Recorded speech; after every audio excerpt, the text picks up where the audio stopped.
Oh, in the books. Bring back the booklets. Yeah, bring back the pamphlets. You need to bring back the little pamphlets so I can Brandon read. is a Baptist at heart. He needs a bulletin. Hello, everyone. Welcome to another episode of Tank Talks. My name is Keith. My name is Brandon. What are you swatting away there? I think that's my new opening. I just like using my hands. I was watching one of our me and Miranda's Brandanda reviews. Yeah. Where we review Christian music, yeah. And I really liked my hand movement. I wasn't even paying attention to what I was saying. I was like, some good hand movement, and now I'm just getting caught up in it. Okay, well, let's talk about the episode. What are we doing today, Brandon? Well, Keith, they released the Winter Jam lineup in the recent past. Glory, glory. So now we're going to kind of just run down that as well as share perhaps our ideas about Winter Jam, our favorite memories about Winter Jam. So this is a Tank Talk Winter Spectacular Jam Fest. Yes, and it is only 80 degrees at the end of October for us to make this show in. Good times. But hit me with the Winter Jam list, Brandon. I am always, as a person who has fairly specific musical taste, it has been many, many years since a Winter Jam artist has really been one that I was like, oh, I really want to go see that person. Well, go ahead. I guess we'll just start off. What was the artist that you were like, oh, I really want to see those people? Honestly, I think though. Oh goodness, I can't even remember. There was a time where I enjoyed watching Skillet play. That was like way a long time ago. Hawk Nelson way back in the day, I would have enjoyed seeing them. Wasn't like the second time you saw, because the first time you saw Newsboys, you were like, I don't really know who these people are. But the second time you were like, oh, drum's gonna spin. I was excited about the spinning Newsboys. Yeah, because there was that moment that Duncan Phillips, the drummer for Newsboys, was like standing in front of me, and like my sister was like, hey, that's the drummer for so and so, and I was like, I don't know who that is. So I'm not gonna talk to him. And that was when I was really big into trying to play the drums and stuff, and it really would have made sense for me to talk to this man, but I didn't do it. And then later on, I see him spinning in the drum set, and I'm like, oh, okay, I could have. That's a nice little thing I missed. My mom ran into Michael Tate one time at Winter Jam and was like, Mr. Tate, Mr. Michael, I love your music. And actually, one of the girls I work with, Liz at Chick-fil-A, she said that she ran into the Newsboys when they were getting into their rental car, like heading off for their concert, and she saw Michael Tate, and he made eye contact with her and just went, God's not dead. Oh, and no. She was like, he said it. He said the line. But for me, Winter Jam holds a special place in my heart. It was the first concert I ever went to. Sure. It was the 2007 one, headlined by Stephen Curtis Chapman and Jeremy Camp.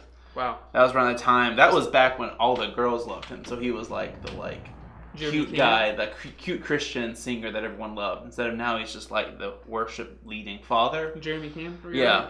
And I remember waiting in line. I loved getting there at 11 in the morning and waiting till the doors open at 6. Man. I love that adventure. Lord bless you. That's something I will never do for the Winter Jam. So it's also the first time I saw Toby Mac in concert. And that changed your life. Yeah, it did. Caught some confetti that night. That's when Winter Jam used to be really good, because they would have all this confetti come down from the ceiling. But they also had these little booklets that you would get at the door, and you open it and have a little artist bio. And I'm getting ahead of myself. Okay. That's memories. Here's the lineup for the 2020 Winter Jam Spectacular. You're gonna have the speaker Louis Giglio for the A Passion Transport. You're gonna have pre-jam party, Zante, Ballinger, and I believe Riley Clemens. He's either in that or he might be one of the other acts. For the headliners, you've got Austin French, Building 429, New Song. You're going to have Hillsong, Young and Free, or Passion, depending on the concert. How they kind of like to make sure that they're pretty much the same thing. Yeah. They're big. Then you got Andy Mineo as your rapper. Then you got Crowder as your big name. Yeah, so you got your big name. Red as the Rock. Building 429 as the pop mixture. Yeah, kind of okay. They usually have your B+ band that usually has the 30-minute set, and I think that's where they fit into. Okay.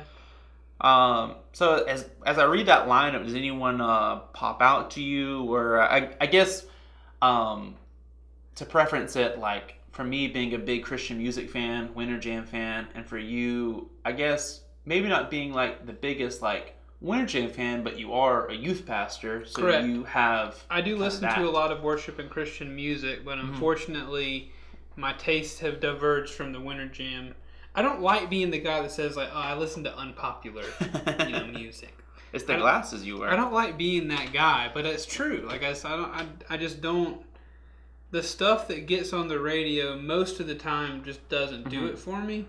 Like I like old Crowder. Like I like David Crowder Band. Yeah. But I mean, his new stuff is fine. It's just not something that I would choose to use my time listening to. And then half of those names I don't know because I'm out of the scene.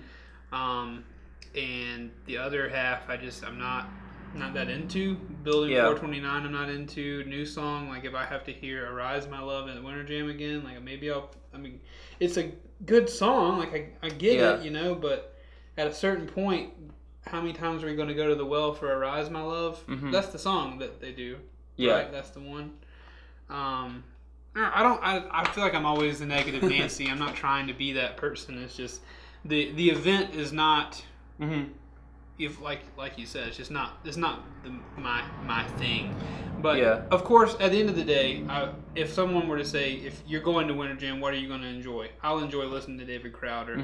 I'll enjoy, who really it comes down to whoever I can hear. Yeah. Usually, if I can hear what you're saying, I'll probably enjoy whatever it is you're talking about. Yeah, for me, there's really no one that like sticks out, because like Indie Mineo, I've never been able to get into like that side of like Christian rap. Always on the side of more of like a John Rubin than Andy Mineo. To me, I put it more in like almost like a Lecrae like side or whatever, where it's like I don't know how to explain that kind of rap. I guess maybe some of the bands that I don't know, there's usually one of the like pre-jam bands that I go into not knowing anything about them, and then I hear a couple of their songs, and then when you go to their table, they're like, here's our EP, here's our EP for $5. Want a t-shirt for $10? They're very excited to be on this tour. So a lot of times I end up enjoying one of those, and I haven't listened to any of these bands, but normally those are the ones that stick with me. I always have my mind open, Yeah. Like, I've heard Red enough times to know I don't really care for Red. Yeah. I've heard them at Winter Jam enough times to know that I'm not really into them. But you toss somebody new out there, I might enjoy it. Well, the problem with a lot of those like really rocking bands is that they never can get the sound right. So I've heard Red, I think, 2, maybe 3 times. I think every time they've been on Winter Jam, I've been there, and I've never been able to hear a single word. I have no idea what they're saying, dude. No idea. Which, I mean, doesn't that make us sound so old? Like Red's a little too rockin' for us, the Winter Jam. I think it has like not that much to do with I don't like their song, because like, if you listen to an album, I can hear what they're saying. It's more of just the sound. Maybe Winter Jam just doesn't have the technology to keep up with the rock. That's what makes me afraid. It makes me afraid that Winter Jam is still in this. Are they still in the mindset of like, we're a Christian concert and we can do rock as good as or better than you, so we're going to crank it up to 11 just like the other guy. Like, I hope that's not where they're at.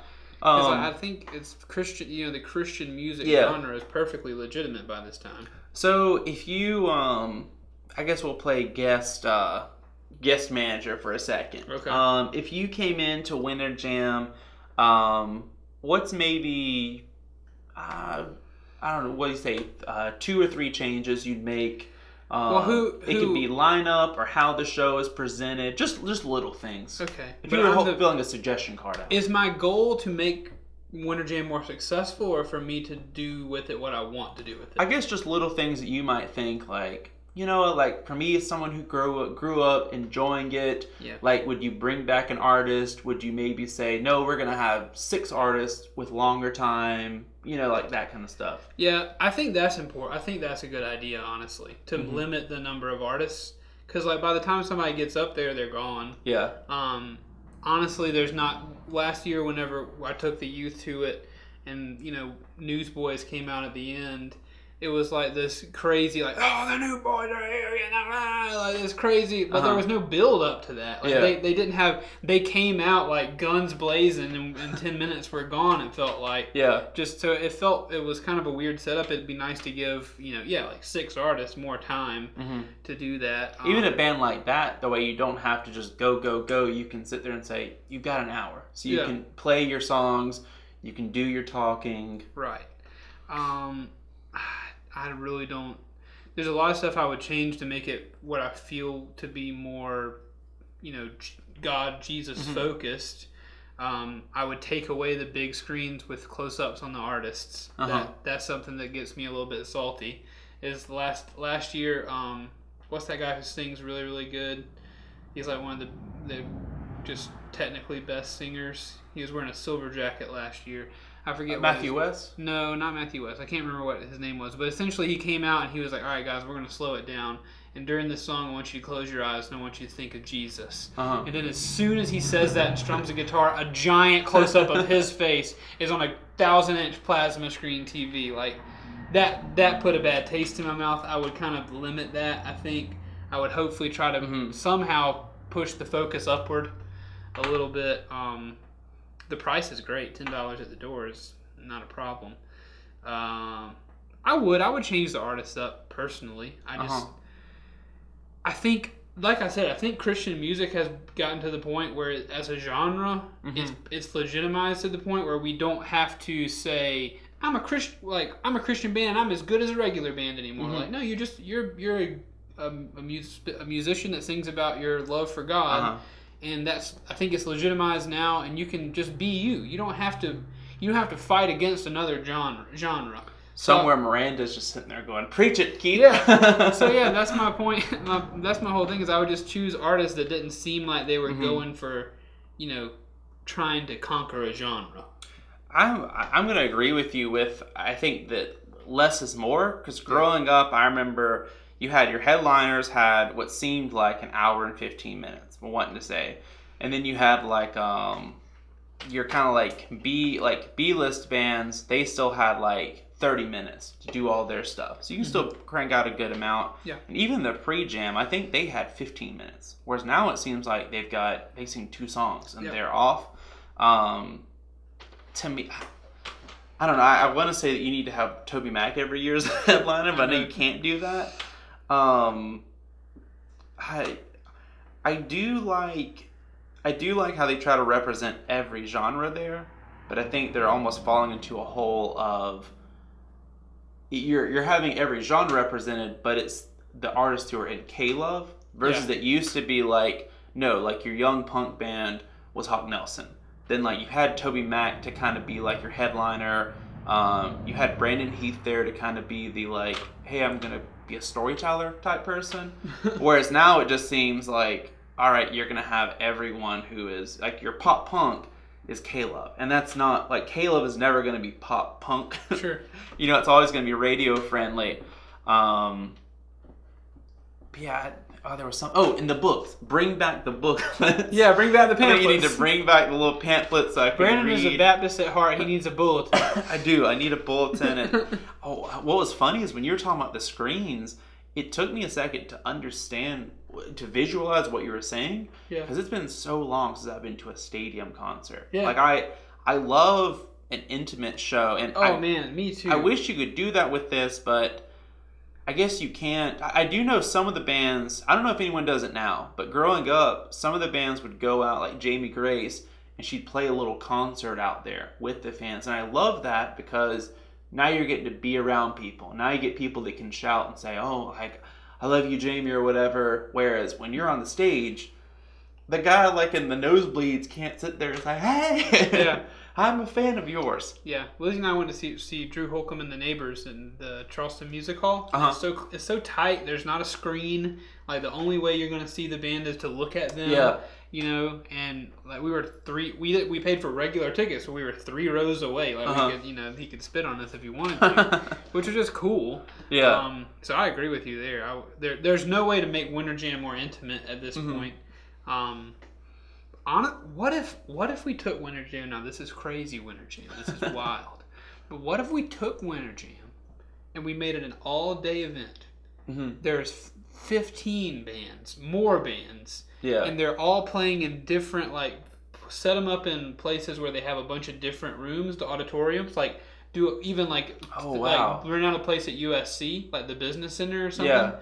Or, like, universities. Go in there, and there are concerts happening all day. You show up for the ones you like, and they're all... So it'd be like a festival, but and, you're not outside. That's like what I hate about festivals. kind of like a festival, but yeah, at the end of the night, like, everybody shows up to the big one. Yeah. You can't take a whole day off. That seems silly. Maybe so. Who knows?